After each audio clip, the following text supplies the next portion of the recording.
lakini haya yote yaende sambamba. Tunapofanya elimu ya kujitegemea, pia tuongeze viwango vya kitaaluma.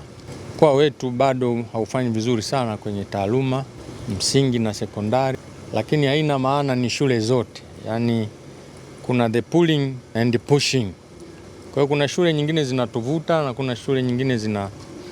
Kwa hiyo tujitahidi, ikitokea shule inao uwezo wa kuwasaidia shule zingine, basi ifanye hivyo bila kuchoka ili viwango vyetu vipande. Kwa hiyo nitumie fursa hii kukupongeza katibu tawala na makatibu tawala wasaidizi wanaoshughulikia elimu kwa kazi kubwa na nzuri mnayoifanya, haswa kwenye sekta ya elimu ya kujitegemea na miradi ya maendeleo. Niendelee kuwapongeza pia wakuu wa shule pamoja na walimu wengine wakipangiwa shule za huku mbalimbali huku, hawaachi visingizio, lakini ukiangalia pale unaona mabinti wako huku. Kwa hiyo inaonyesha wazi kwamba hawa walimu ni wito wala sio ishu ya kutafuta ajira.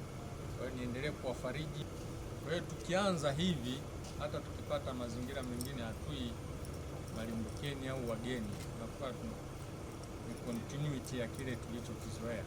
Kwa hiyo nawapongeza, nawatia moyo, lakini nawashukuru kwa kazi hii kubwa mnayoifanya. Ninyi ndio msingi wa sisi sote hapa.